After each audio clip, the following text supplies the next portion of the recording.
So I want to welcome everybody to the Poets Corner. I'm Meg Weston, and my co-founder and friend Catherine Seitz is here. Wouldn't you give us a wave? And we founded the Poets Corner in June of 2020 to create and expand our community of writers and readers of poetry and short prose. And our community has grown globally. It's grown way beyond here in Mid-Coast, Maine, where we live. And I want to extend a welcome to all of you from wherever you are in the world joining us. Thank you. We had a wonderful reading last month on Rilke by a world-renowned translator and several other poets who have written and studied Rilke. And if you haven't seen that one, please go to our website, thepoetscorner.org, and watch it. I mean, it was very moving, as I'm sure today's will too. Today, we have something new for us. It's Poetry in Motion, and it was a collaboration with the Page Gallery in Camden, Maine. And I want to thank Colin Page and Kirsten Serby for coming up and approaching us at the Poets Corner with this idea for ekphrastic poetry. The connection with the gallery really began with my good friend and co-founder, Catherine, who took her writing class there once to write. And then somebody couldn't figure out what all these people were doing in the gallery scribbling. And that began a friendship and a connection that they then approached Catherine about this idea for an exhibition they had planned called Poetry in Motion. And so they reached out to Catherine and things just spiraled from there. And I'd like to just comment that there are two readings, in fact. There is today's reading, which is the Poets Selection, and we have 14 readers today. And then next Saturday, there will be a reading, Saturday, November 20th, in the Page Gallery, in person live, but also I understand live streamed. And those are the artist selections. So the artists get to choose a poem and poem to be read on Saturday there. And Kirsten, would you like to just say a couple words about that? Sure. Yes, that reading will be next Saturday at 1 o'clock, and we'd love anybody who's local to Maine to be there. And I'll just give a list of the poets who are included in that. Allison Angel, Marjorie Arnett, Flower Conroy, Ray DiZazzo, Jack Kennedy, Carl Little, Kay Roberts, Alyssa Statlander, Jerry Theriault, Cameron Walker, Kathy Whitmire, Anne Harding Woodworth, and Lucinda Ziesing. And I just wanted to say this collaboration has been so rewarding.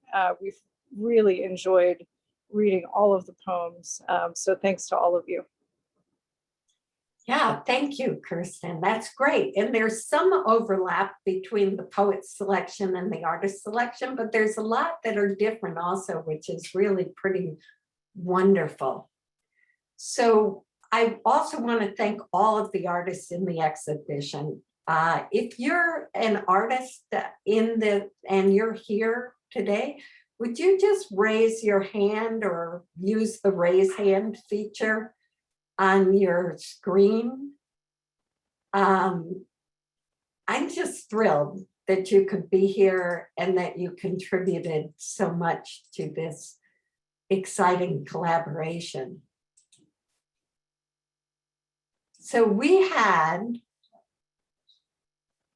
almost 100 poems submitted for this. And that was an incredibly challenging process to select just 14 readers for today. It took hours of reading to whittle it down. And I want to thank Pam Brunell from our advisory board of the Poets Corner for all the hours and time she put into helping to select the readers today. It's really appreciated, Pam.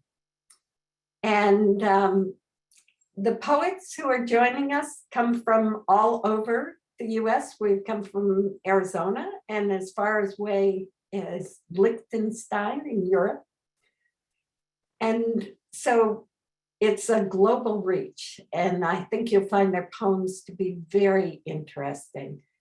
We look for poems that not only describe the art, but also went beyond that to enter the world of the image and bring us to new places.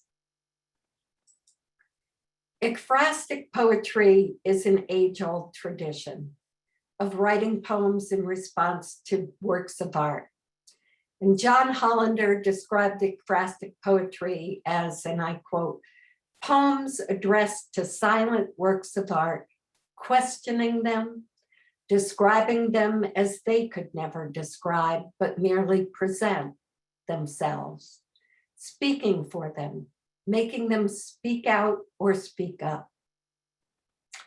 And Edward Hirsch in A Poet's Glossary says, and I quote, ekphrastic modes inevitably address and sometimes challenge the great divide between spatial and temporal experience, eye and ear, visual and verbal mediums. They teach us to look and look again more closely. They dramatize with great intensity the actual experience of encounter. I think each of the poems we've selected for today's reading does that in different ways. And we will enter the world of the paintings and the photographs in this incredible exhibit in new ways. I've had the chance to go several times to the gallery, as well as look at it online, as well as read the poems. And it's just been a very enriching experience for me, and I expect today for all of you. So I'm going to introduce each poet, and we'll put the work of art on the screen during the introduction. But then we'll take that down and we'll spotlight the poet as they give their reading. After all the poems are read, we'll have some time for conversation and Q&A. If you simply put your questions or comments in the chat, I'll try to review the chat and bring those up. I usually tell you about our next event.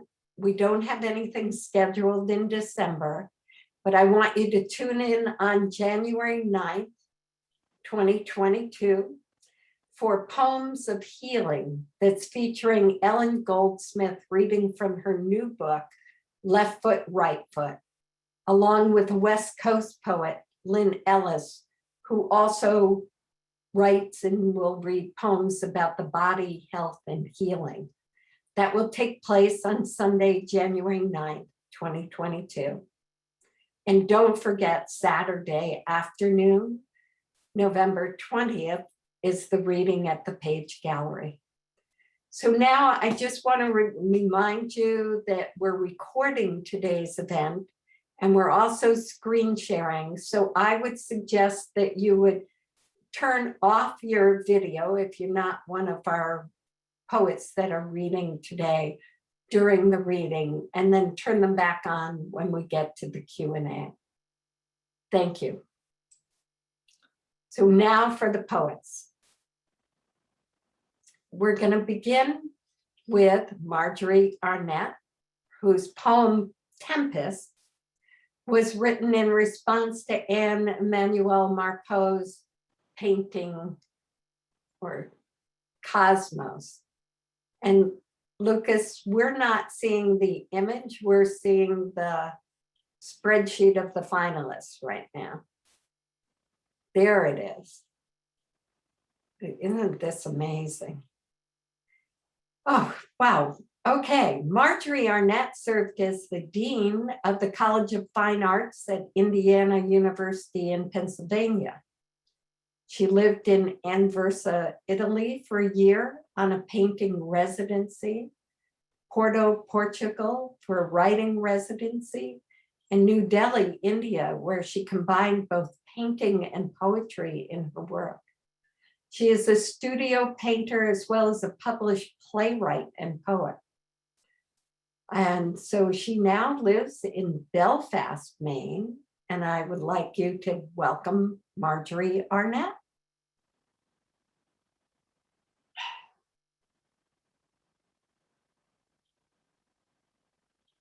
Marjorie, you need to unmute yourself. Great. Tempest. A dead, calm afternoon, silence overflows with desire. A tiny leaf quivers, one brushes another, warning of a breeze that conjures a storm. Clouds begin to roll in, pile up like sea foam building on a shore. The air darkens, threatens as clouds form an armada advancing on a plane of air. Jags of lightning stage a wild, unholy light. Water pours from demon buckets. Leaves rip off trees, and the land kneels down in disbelief. The deluge continues, then trails off. Low riding afternoon sun filters onto land with the promise of pale moon fragments to mend and settle. And thank you to the artist, Anne. Thank you so much. Beautifully read, Marjorie. Beautiful poem. Thank you. And thank you for choosing me. I was thrilled. Our next poet will be Betsy Banks. And Betsy's poem, Windswept, was written in response to John Tobias's photograph, Knoll, South Portland.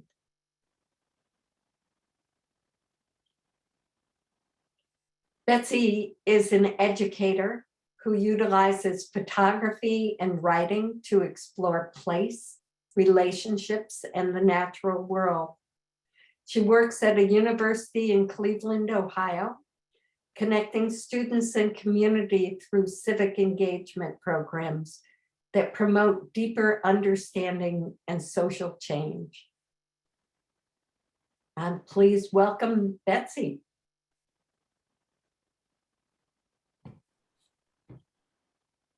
Thank you so much. I'm so thrilled to be here and be part of this community of other writers and photographers and artists. And so thanks so much for creating this collaboration. And a big thank you to John for his gorgeous image that inspired this piece for me. Windswept. Years before chemo forced us to crop my sister's hair, we'd sit small together in the back seat, windows rolled down, warm evening wind whipping bangs across our foreheads like sunburned backlit straw.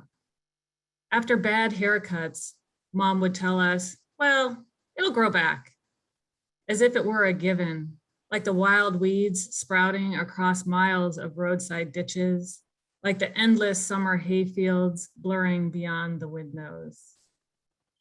If they could, I bet those windswept grasses would let go at the roots, rise into the late light and blow away, shimmering strands disappearing over dark horizons.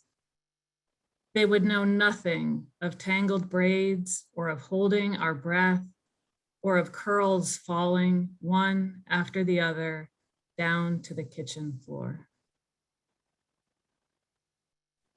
Thank you, Betsy. Thank you. Beautiful poem. Our next poet is Frank Bosco reading his poem Refuge, which was written to David Graham Baker's painting, also by the same title, Refuge. So Frank is a Camden resident, right around the corner from the gallery, right around the corner from me, who's working on hiking every trail segment in Camden Hills State Park. That's a great ambition. His son Keenan is the proprietor of the Topo Gallery just down the block. Frank, please welcome Frank to read on the Poet's Corner.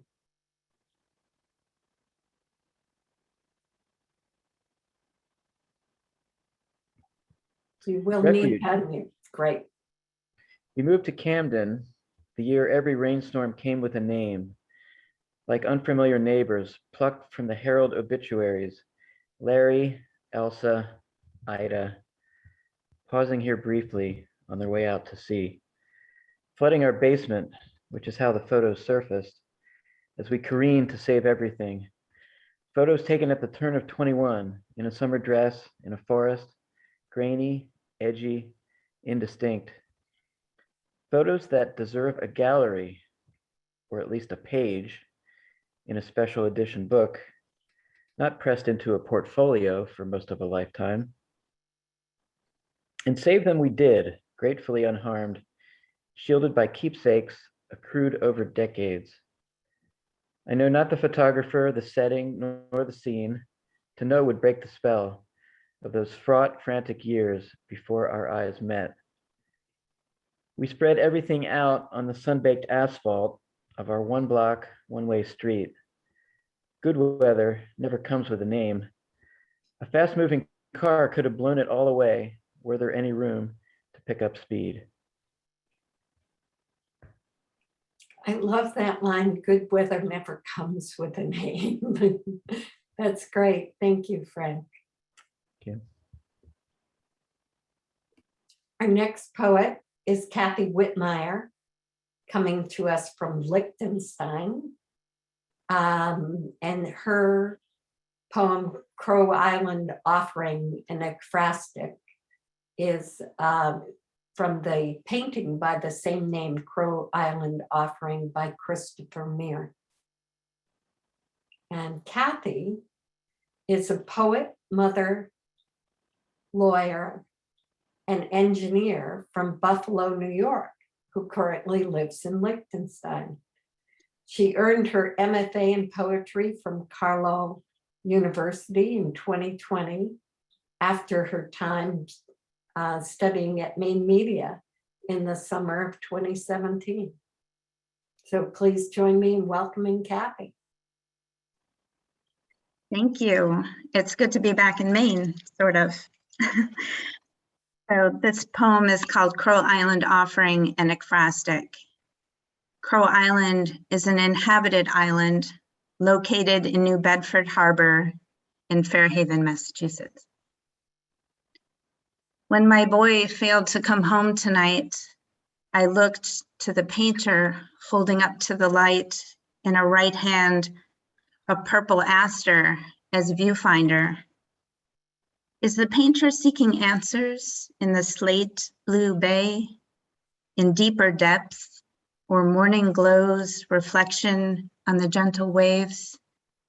What is there in the starburst streaks of heliotrope and white, the faded lavender stripes in a baby's blue iris, the yellow tinged green leaves, his eyes turning clever?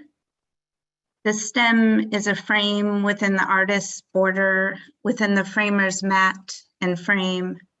It is a map, a divining branch seeking a way from a rocky shore beyond the islands at the horizon's lit up edge. Flower petals become transparent in the sun, held up like a candled egg, to see through, to see one through, to get through this. Go on, the painter says in his shades of gray and blue acrylic on canvas. Go. Thank you. Beautiful poem, Kathy. And I love how that mood just gets set with that first line, when my boy failed to come home at night. Beautiful. Our next poet is Amanda Zamanski from Athens, Georgia. And her poem, When the Sun Goes Down in Winter, was written to the painting Frozen Streets by Colin Page. So Amanda is a writing coach, and she describes herself as an entry-level poet. I have my doubts. And a human learning how to be. A lifelong writer, she lives near Athens, Georgia, with her partner, David, and her 2 young sons. Please welcome Amanda. Thank you. When the sun goes down in winter, I step beyond the threshold into stretched out shadows, and I'm sorry I can't rewind to the young light. I feel the bitter bite of the shade, see the slant of the sun along the iced roof angle, catch it glancing on the curved gooseneck of the street lamp. There's a crystal crunch under my soles, and I want caution tape stuck across my fragile moments, crisscrossing them in some safe embrace of satisfaction guaranteed. Still Street becomes glass time capsule, collecting all of us in a clustered solitude, in a tense present breath holding, lighting candles against the cold. I tread a tunnel hemmed by clock tick and place, the minutes marking the march of a relentless sun warring toward the sill of the sky, just to disappear and drench us in the dark. I've read the words about the gentle twilight goddess kindly enclosing the world in her cloak, but I know it's night that's coming on. Her coat is heavy. There's an ache in my chest for where I've never been and have always been. I'm frozen in this moment, finding everything is thin. Thank you. Very beautiful poem. Thank you, Amanda. Our next poet is Beth Fox. Beth is joining us from Wolfboro, New Hampshire. Her poem, Hey Charlie, Welcome Back, is written to Gideon Bach's painting, Uncle Charlie. Beth, as I said, is from Wolfboro. She's long drawn on Maine and Maine's artists for inspiration. From the 100-mile wilderness to Vinyl Haven, she explores frequently. Maine poets Kimberly Cloutier Green, Carol Batchner, Ellen Taylor, Betsy Scholl, and writers in the round have grounded her interest in poetry. Please join me in welcoming Beth Fox. Thank you. The rest of the, excuse me.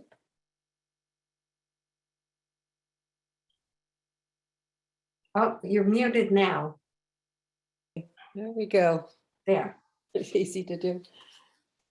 The rest of the title of Gideon Bach's painting is Damn and Welcome to the After Future. So that really sent me on a mystery journey into hip hop music, which I don't know a lot about, but it was fun. And the poem is, Hey Charlie, welcome back. Welcome back from the after future to the tune of DeLorean, a COVID-stirred melody. Who's gonna listen? Know what it's all about, the future we're after. The future that's a shout, outlasting the hereafter. For the song I wrote and never sang, the screenplay in the trash, the dance I almost danced. Charlie, tell me how, spare me the suture, how I can welcome the before after future. When the rest want guns and a mouthful of gold, damn, everything for sale grows old. Thank you. I love the wordplay in that, in the future after future. Thank you. Our next poet will be Paula Gawker. And Paula's poem Labor was written in response to Strawberry Pickers by Siri Beckman. Paula is originally from the shores of Lake Ontario, but she's lived in California for decades, where she's been a teacher, a poet, a reader, a hiker, a mother of daughters. She is amazed by the world, the unexpected grief and joys, And she's grateful for writing and other arts as a way to make meaning and to live with mystery. Please join me in welcoming Paula Gawker.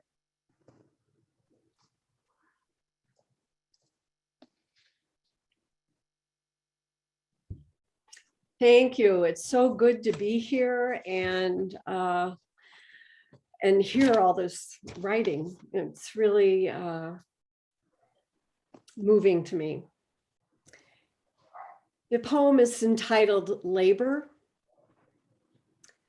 We wake to bending toward ruby red bits of sunburst. Red for someone else's tongue. We do not know what to say. Our daughter in a room, bees everywhere in her head. And still, we wake to bend, all of us mothers, the dark sky and shadows slicing through. Thank you. Thank you, Paula, for that poem. Next up is Margaret Haberman, and Margaret's poem, Pelham Brook, Summer 1979, was written in response to Jessica Lee Ives' painting, Constructive Interference. Margaret has been an American Sign Language interpreter since 1984. And at the age of 11, Margaret was convinced that a poem she'd written would be perfect for 17 magazine. In the time since, she's been working on her poetry in a variety of programs, teachers and mentors, studying and practicing poetry. And her delightful poem, Pelham Brook, Summer 1979. Please join me in welcoming Margaret.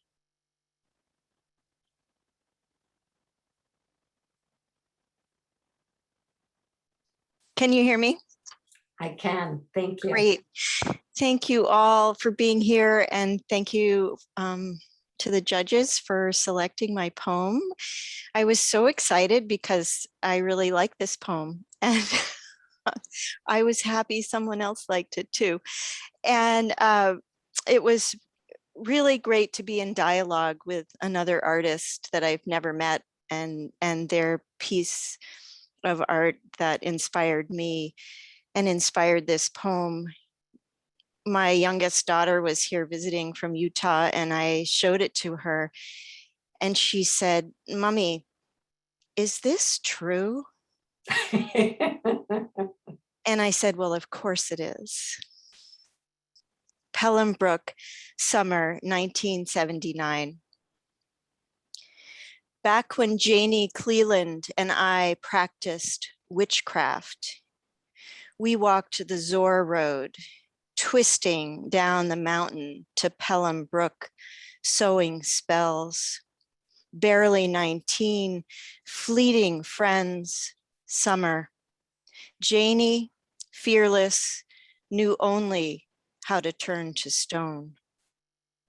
I waded into pools of water, shape-shifting, skimming from salamander to sculpin, brook trout to frog. On my back, I touched blue and green of sky, maple, and oak. Flipping over, my hands grazed the cluttered stream bed, moving through shallow places. The night before, a woman named Lola cut our hair, braiding mine into a thick plait. Then, scissoring through each strand, she handed it to me, bound at each end in tan rubber bands, while quoting the Bible, Samson and Delilah, the glory of God. In the clear water of Pelham Brook, I washed away the loose threads of the unnecessary. Lola, the stool I sat on as she sheared and made me new, the scissors, the braid, Janie, the white light we conjured to protect us, me from fear, she from anger, gone. That summer, we learned what we were made of. The chiseled granite she was even then becoming. I shed the clothes that bound me, slipping below the cool surface, buoyed and descending, becoming water, moving over the refracted magic of each river stone. Thank you. Beautiful, Margaret. You just brought me into this magical world there. Thank you.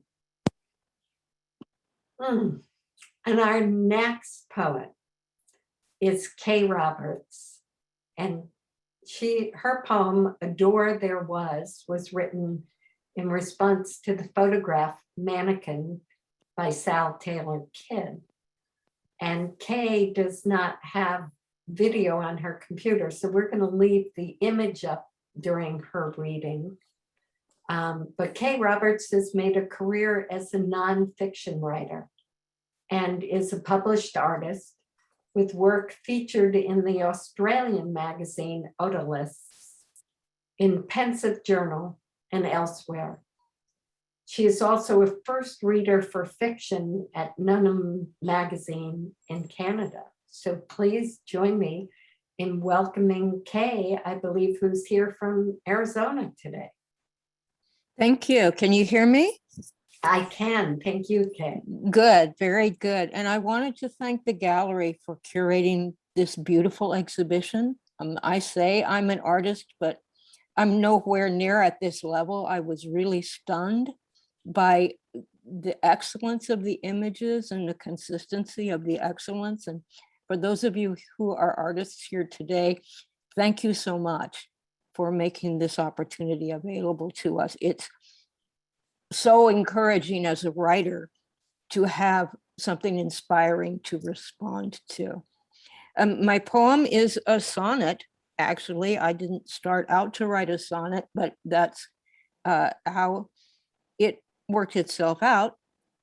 I've been reading a lot of Merrill Moore lately, and he writes unusual sonnet forms, and I guess that had an influence on the shape. The poem is Adore There Was.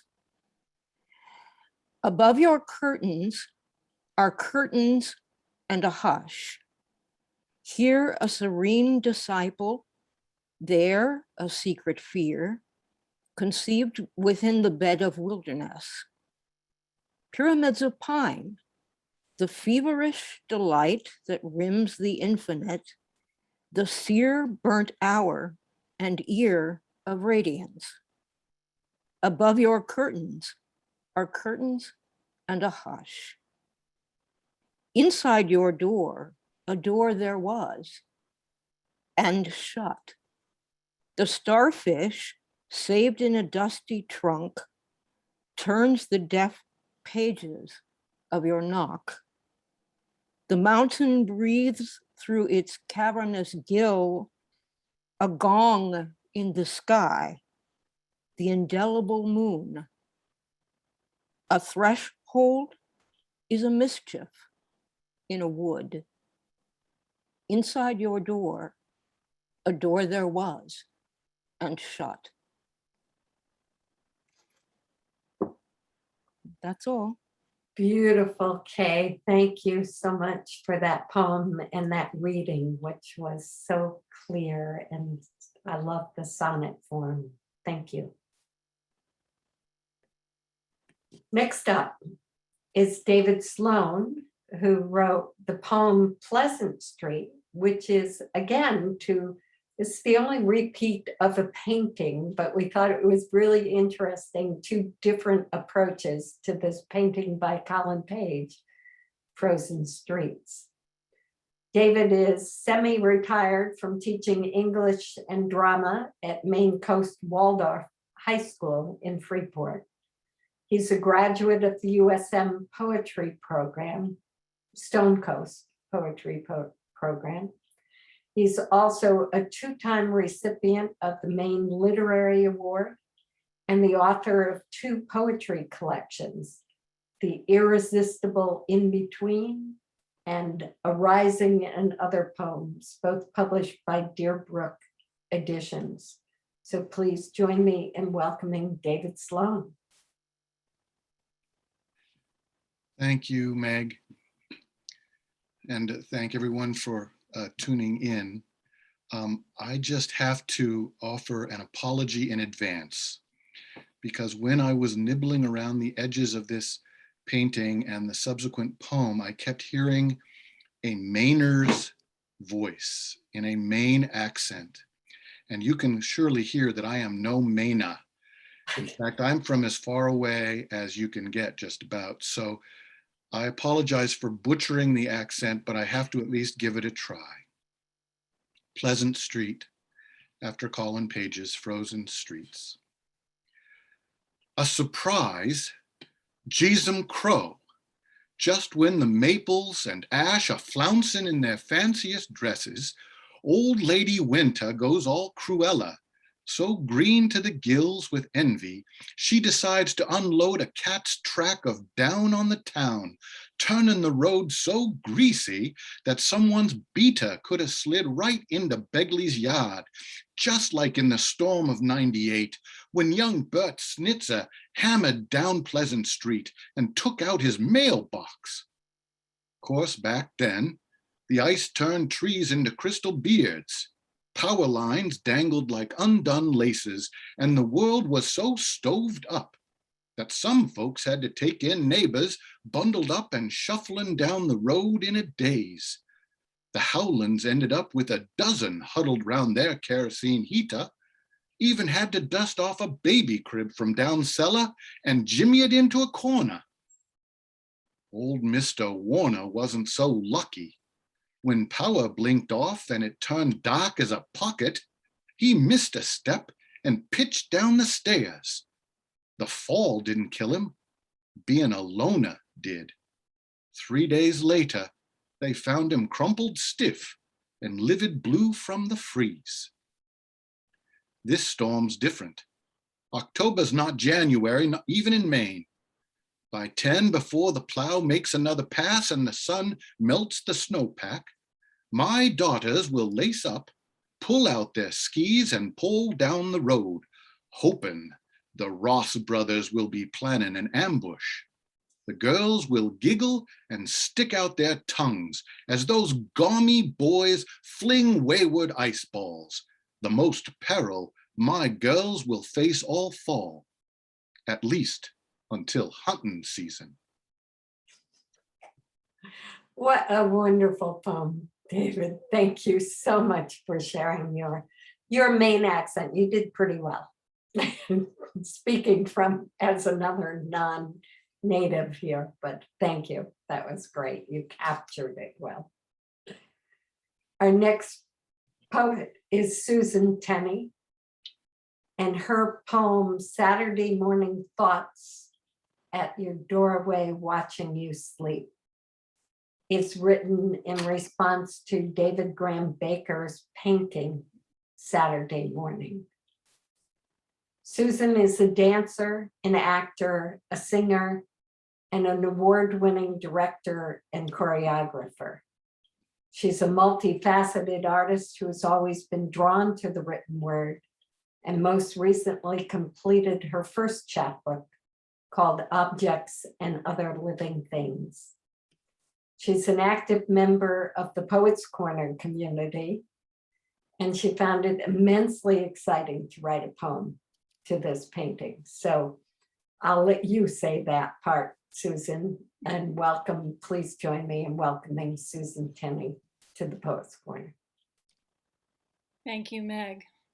And I do thank David Graham Baker for creating this beautiful painting that sent me on a journey. Susan, can you be just a little closer to the mic? Yes, yes, absolutely. Great. Okay. Is that better? Yeah. Good. Saturday morning thoughts at your doorway, watching you sleep. What are you dreaming, my young one?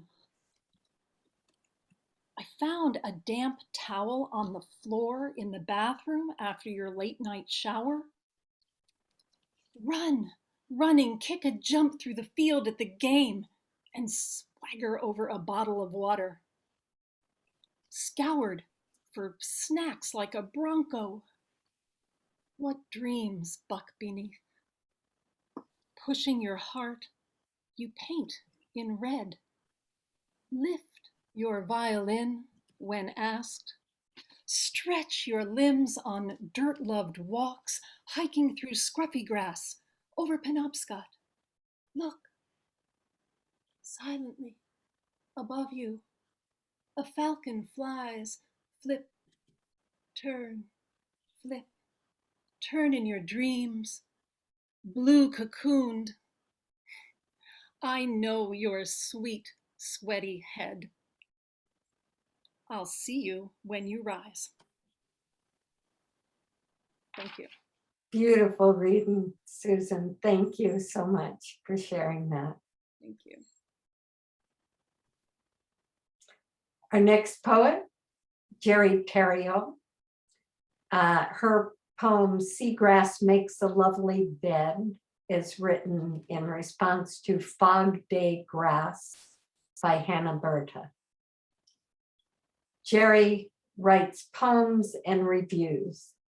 She's been involved with Art Word, the annual ekphrastic event at the Portland Museum of Art, since its inception. She lives in South Portland with her husband, the composer, Philip Carson. So please join me in welcoming Jerry Theriault.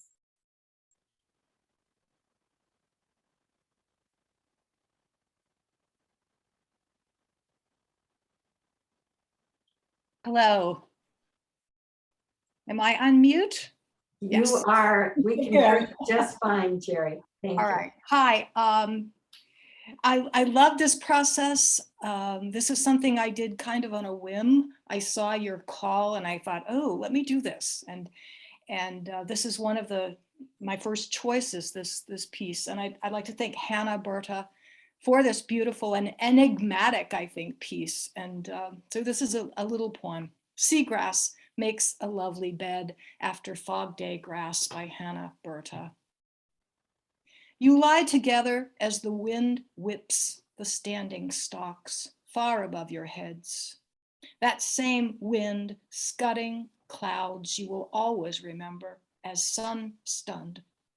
You swallow grass, sky, wind, sea, your need so insatiable, you leave the rest of us almost nothing, a gasp bleached, this white tangle. I love the way that poem tangles with I don't think it's a painting, it's I don't know what you call it, this collage cutout work of art. It's beautiful. Thank you. Thank you. Our next poet is Catherine Weinman. Catherine's poem Geometry was written in response to Bright Star by Colin Page.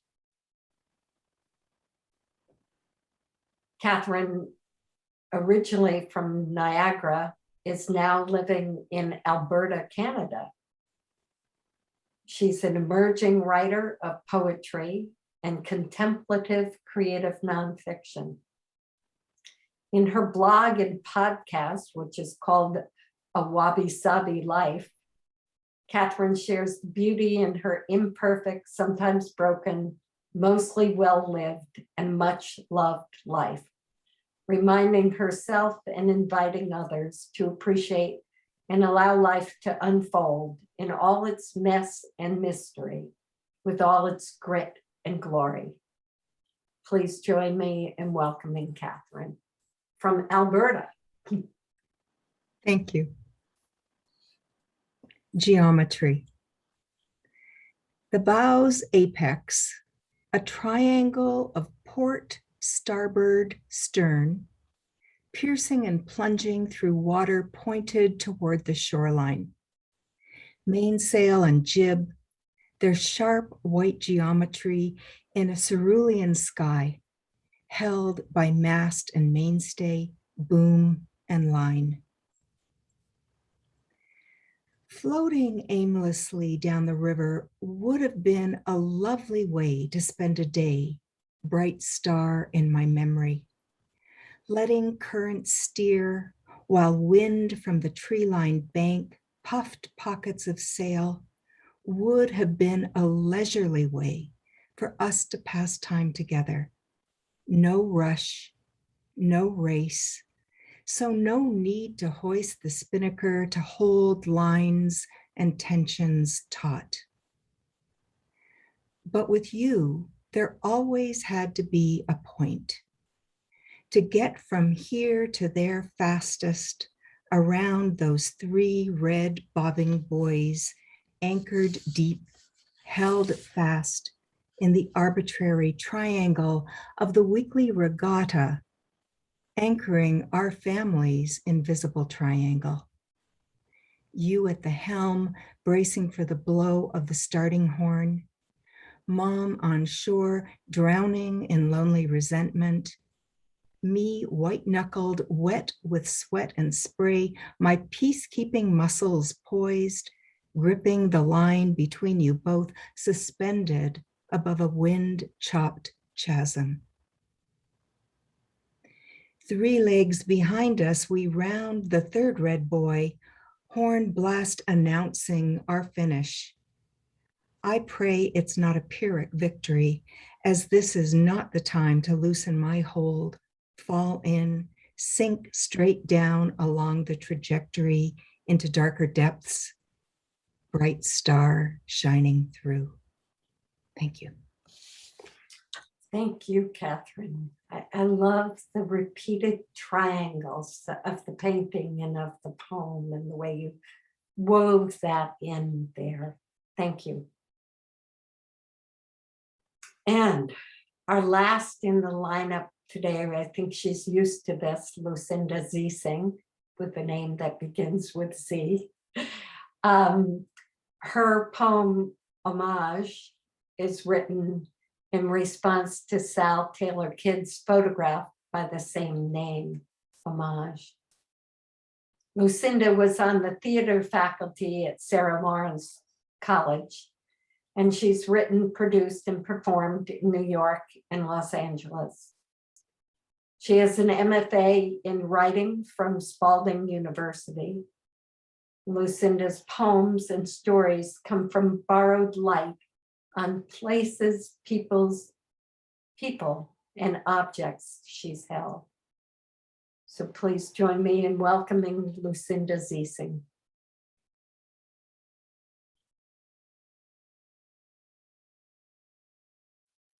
I can't hear you yet, Lucinda. Great.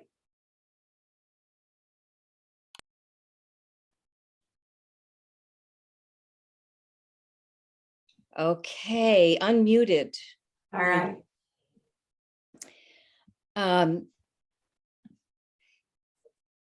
Thank you. Thank you, Meg. And I want to just be in praise of collaboration of you, the audience tonight, the poets that I got to hear, and in praise of being the Z, so I could hear and soak you all in. And the Page Gallery and the Poets Corner, just in praise of collaboration. Thank you, Sal, for your exploration into the photogravure so deeply. Homage. The H in homage is silent. When you say it, the jaw drops, a sound laments from your gut. Homage. You're an honor guard. Your lace drapes over the remains. You remember when every town in America had its Elm Street? You stood watching a parade under shelter, flush with pride. That was after the great planting, when streets were lined with the American elm. Magnificent fluted vases of leafy leaves allowing sun to speckle the ground. Like ballerinas, They beckon you into a republic of shade. In a blue pram, my mother's pushing me on rolling white wheels. Einstein walks by us on his way home under the elms. She whispers, his head's down. What we did to Japan haunts him. That was in the early 50s when they declared an end to the age of the great elm. 77 million dead from a fungus brought from Europe in logs to make furniture. There's no cure once a tree's infected. They were never meant to be planted so close together. Reckless for enchantment. They say human error. The H is not silent in human.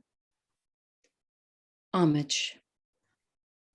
When you say it, a sound laments from the gut. Homage. A Western shawl drops down her back. Helena Hutchins shot by a prop gun on set at the Bonanza Creek Ranch. The feeling in her legs is gone. She floats off her saddle across the Vermilion Desert, becoming the texture and light of her brilliant mind. The cinematic moment of her death rolling. It was an accident, they say. Losing life, making art. Negligence put a bullet where the blanks belonged. The H is not silent. Hollywood lights candles for their fallen rising star. You sink to your knees. You too leave the candle burning inside the glass jars of Our Lady of the Apparitions. You cover the remains with lace. You pay homage.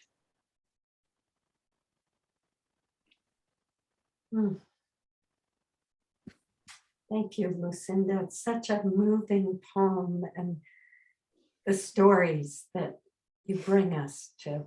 Thank you. Wow.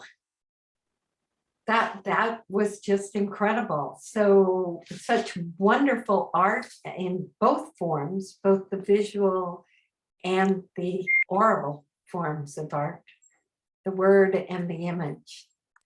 And at this point, I would invite you to turn your cameras back on if you'd like, if you've turned them off.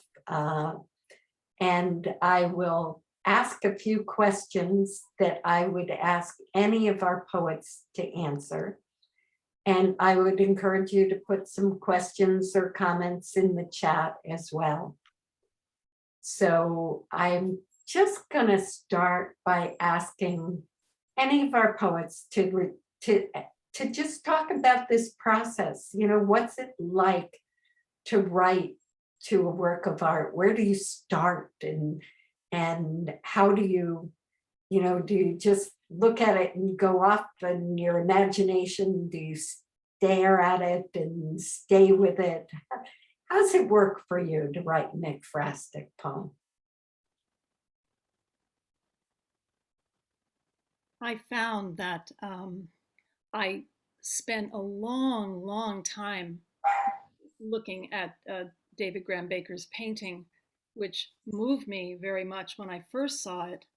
But I spent many hours really just looking deeply at the painting, and I kept seeing more and more the longer I stayed with it.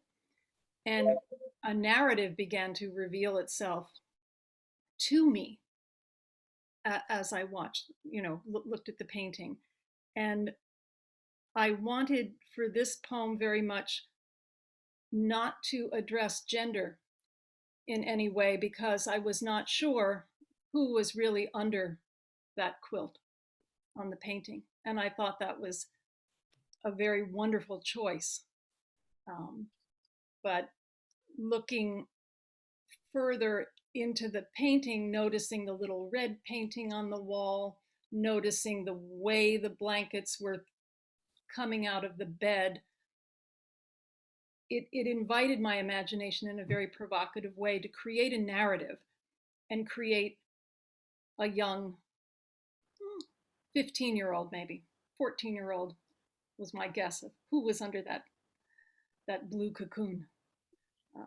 So in many ways, it invited you to look even more closely at the image, it sounds like, Susan. Yes, very much so.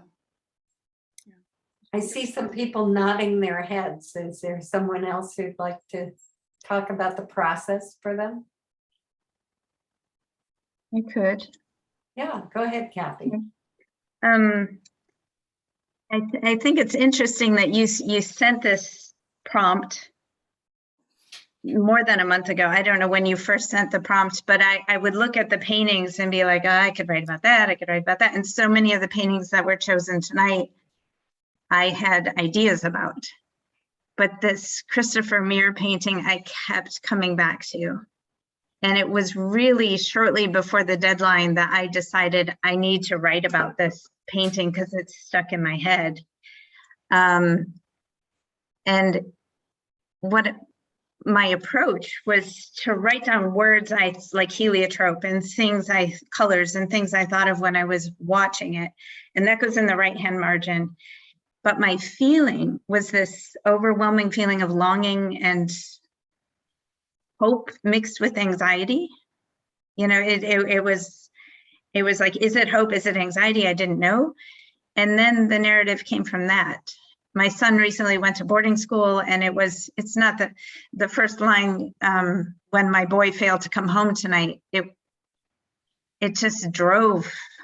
I just wrote, and I used the vocabulary I had put in the right, but that just was the feeling that the painting evoked. And it was all that time coming back to this one painting, like something about that is speaking to me. And that's what it was saying. Nice. You know, I noticed that Colin is on here, and I'm going to put you on the spot for a moment, if you don't mind, to just talk about what it was like, either for you as an artist or for the other artists, to have poems written to their works of art. Hi, can you hear me? I can. Yeah, sorry. So I have been at the gallery. I've been having the video off because I'm actually at the gallery today, and had to be prepared if customers walked in trying to read it. But it's been a real treat to be able to listen to everything.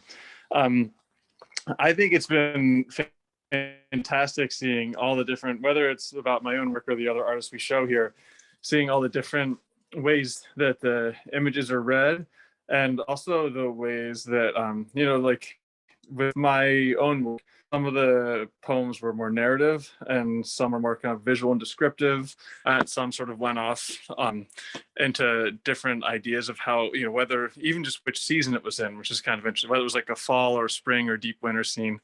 And it was fun to see how that made me read the image different. I think that was what and I were planning the show, that we really enjoyed about the idea of pairing poem images, is that they both can feed off of each other. The shared experience makes each individual piece a more interesting and enriching viewing or reading experience.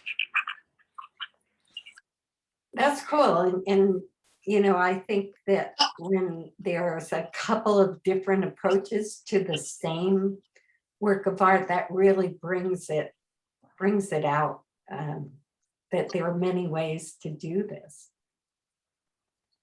Yeah. Any other poets want to comment on the process for you, what it's like, and how it was to kind of read it today? I'll say, Meg, I love the photogravure and Sal's image. And I wanted to write something to it, but I didn't know what. And I was in Southwest Harbor, and it was at night, and my husband said, "There's an elm tree." And I went, "What?" You know, because all the elm trees died. I mean, I don't know the elm trees. I knew they were on the streets of Camden, Maine. They were on the streets where I grew up. And there was this elm tree, like this fluted vase of limbs. And so that, and the honoring of, and then the stumps, the honoring of what was, it just, that sort of came to me. And at the same time, when I was writing that, the news about this beautiful young woman who was shot captured me. And that shawl also looks like a Western shawl. So that just drew me into paying homage to her and to that moment. So that was my process.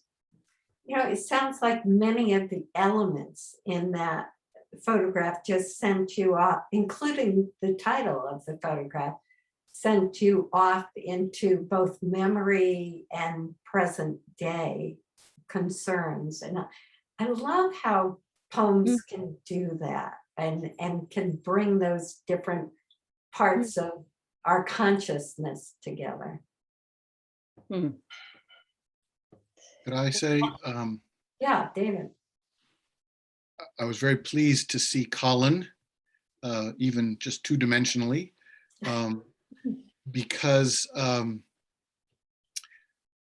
it's exciting to hear a poem, and you've already mentioned, Meg, that this was the only poem that had two different perspectives, and those perspectives were so different.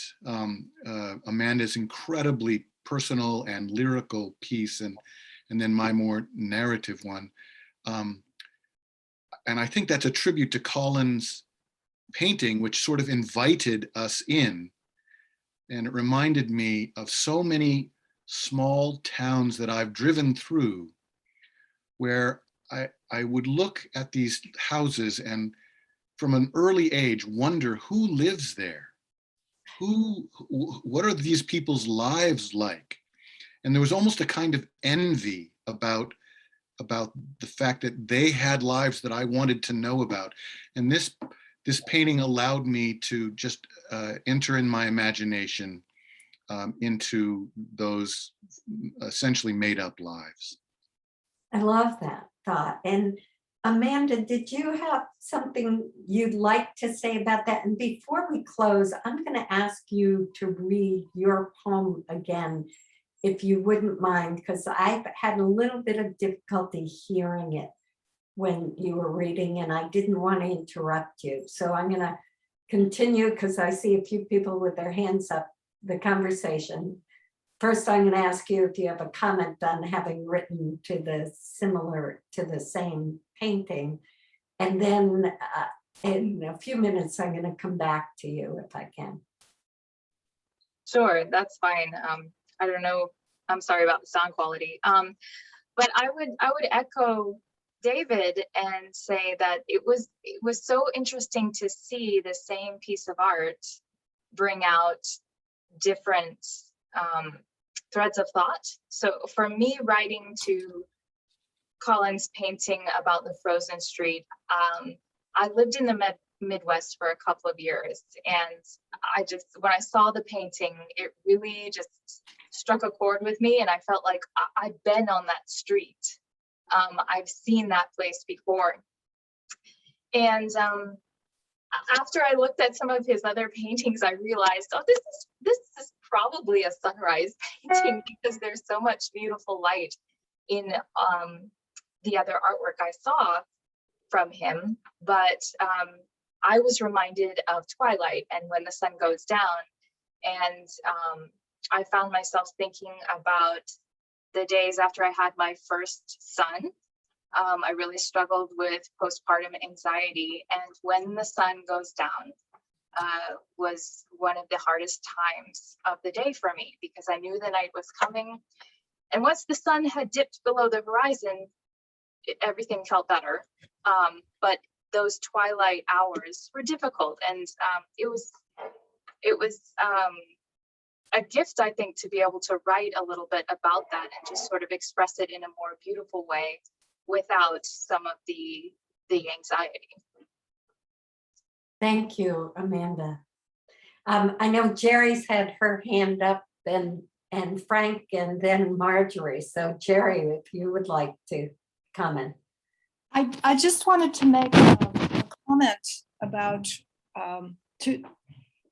to draw attention to the contrast of writing to a non-representational piece of art, because David was talking about entering the street, and I love that kind of thing.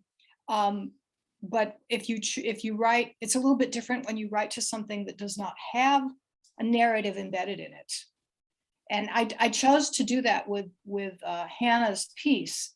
And what helped me with that was her title, Fog Day Grass. And just the idea, that word grass, I think, is what helped me come up with this narrative about matting down the two bodies matting down the grass with the wind flying above them. So, and you know, anybody could have looked at that and written something so totally different that didn't have anything to do with the grass, but with the white paper, you know. And one reason I chose that is because I'm a collage artist myself. Ah, nice connection. Thank you. And that's an interesting comment, that the difference between a more abstract, if you will, image to a more representational image. And what I loved about this exhibition was there was such variety in photography and in painting and in types of the images and approaches, that there was something evocative for almost for anyone in writing about this. Frank, you wanted to make a comment. Yes, just wanted to mention it didn't occur to me, I don't know why, it's sort of naive on my part, it didn't occur to me that you would write to one of these paintings without physically being in the gallery. And so in my case, I was responding not just to a specific painting, but to the entire show and the spatial arrangement of the paintings as they sort of faced each other. And since I don't know if Colin's still there, but while he was speaking, like just towards the end, he just walked out of the storeroom into the gallery. I think it would be really neat if he could give us a sort of a live panorama of the inside of the gallery for anyone who hasn't been there, because obviously we have people from other states and countries online here. I'm muted. I love that idea, Frank. I don't know if Colin's there, but I'm going to go to Marjorie because she's had her hand up. And then Paula. Then I'm going to ask Colin if he is there and wants to give us a little tour of the gallery, if he would. And then I'm going to ask Amanda to read her poem once again, if we could. So Marjorie? I just wanted to say, which has absolutely nothing with what I wanted to say, is that I'm a Michigan Midwest person, now that the Midwest was mentioned. But just to say, when your invitation was sent out, and this is to say to you, it worked as such a stimulus for me. You know, sometimes it works like this in our writing, and it was like being in a candy store for me. Everything looked yummy, to use a very, you know, childlike word, but honestly, it was exactly what I needed right at that time. So I just want to send it back to you to say thank you for that. Oh, that's great. And I will send that to my partner and co-founder, Catherine Seitz, and Kirsten and Colin at the gallery, because they were the ones who brewed up this idea, and I just wanted to run with it. It was so much fun. Okay. Paula, did you want to comment?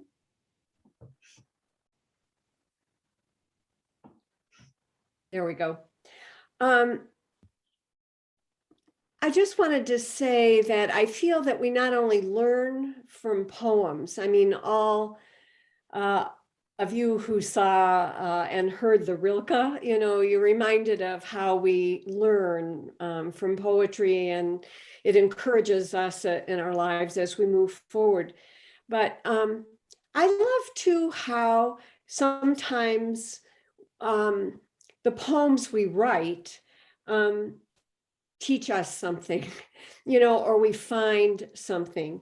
And I love the way that poetry encourages us to just jump in. So starting with a line, we wake to bending. I wrote around the Strawberry Pickers by Siri Beckman. And I was thinking about how people bending over and laboring often are carrying things like the daughter they love, or the son that, you know, didn't come home, or, you know, whatever. And I realized that in fact we are all bending over some labor, right? We all are mothers. That but I didn't plan the poem, you know, in a way. I mean, the poem was probably longer, and I think I boiled it down to lines that carved out what I was trying to say. But so I want to thank you, and I saw it as the kind of meditation, you know, too. So thank you. So very nice, much. and such a beautiful opening line. We wake to bending. It incorporates all of us. It brings me into that poem. It's from the very beginning of it.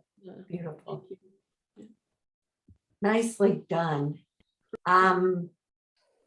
Colin. Well, before I go to Colin, I think I'm gonna call on Amanda and just ask her if, you know, she had written such a beautiful poem, and I don't think we did it justice on here. And I ask you if you might read it one more time. Sure, I can always use the practice. How is the sound now? It's good when you lean in close. It gets a little fainter. Yeah. All right, I'll try and stay close.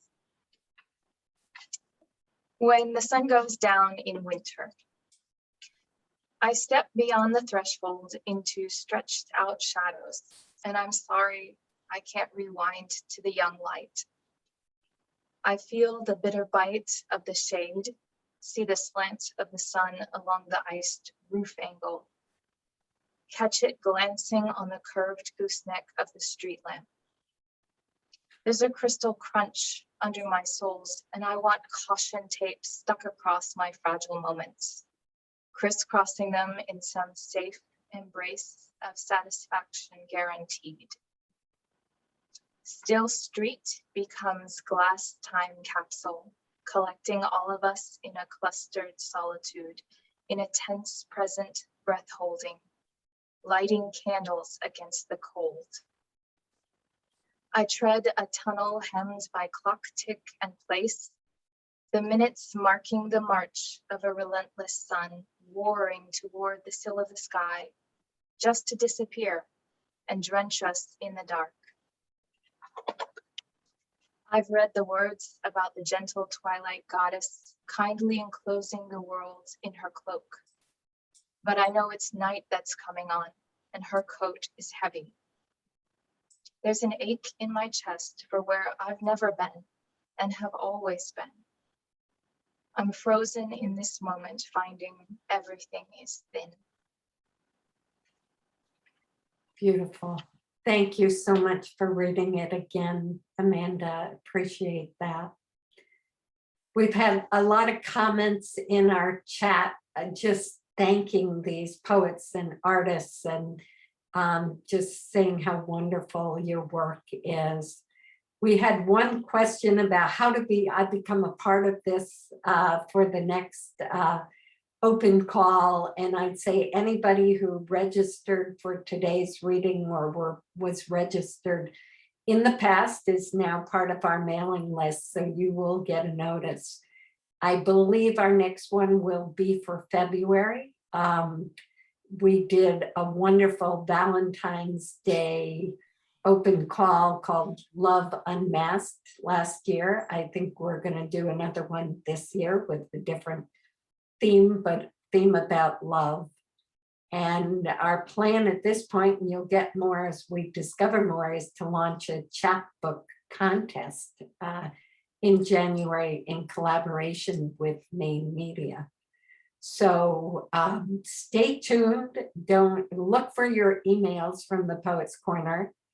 And I do want to ask Colin if you are there and would be willing to give us a virtual tour of the gallery. Yes, hi, I'm happy to. All right, so let me switch this around. All right, here we go. So we have in the front of the gallery is the Sal Taylor Kids Show, which is her photographs and some of her little assemblage sculptures. I'm just going to try to do this a little bit quickly. So some of the things she does with her work is putting her photographs onto these things she finds, whether it's at antique stores or here, this is an installation of her work. And Sal is also a poet. And so with this, to pair with the show, with the Poets Corner, we have we have some of her books here and one of her poems on the wall here. And then her photographs, here her photographers, there's Lucinda's that she wrote about. And then I'm gonna take us into the back room. So this is Christopher Mears' painting, which is one of the things that's kind of interesting with the reading is when you're seeing them on the screen, they all look the same size, but you can see Christopher's is actually a fairly large painting. And then the back wall, so we're getting ready for the reading at the gallery next week, and I'm trying to move some of the paintings that we have poems being read about to this back wall. So there are things kind of in progress here that are to be hung this week, once I have Kirsten back here to help me make sure it looks good. Yeah, I can't be trusted to do it on my own. And then Gideon's painting, it's reading a little dark on the phone here, but it's a little larger than Christopher Mears, a beautiful large painting of Gideon's, Jessica Ives. And then this is, so you can sort of see the layout of the whole gallery. A couple of Brent and Hamiltons in the back in that center wall. And then, let's see, I pulled out Saturday Morning, the David Graham Baker that I love. So that one might be moving to that back wall also. But yeah, so this is the general layout of the gallery and the show. Thank you so much for sharing it with us. It's really, if you're anywhere near Camden, Maine, or can be there next weekend of Saturday the 20th, I highly recommend seeing it in person. But I'm so thrilled that it was online, that we got to have these poets from all over reading with us today. So I want to thank you all, thank the artists, thank the poets, and encourage you to come back in January 9th for the reading with Ellen Goldsmith and Lynn Ellis, and to stay tuned for more to come from the Poets Corner. Thank you.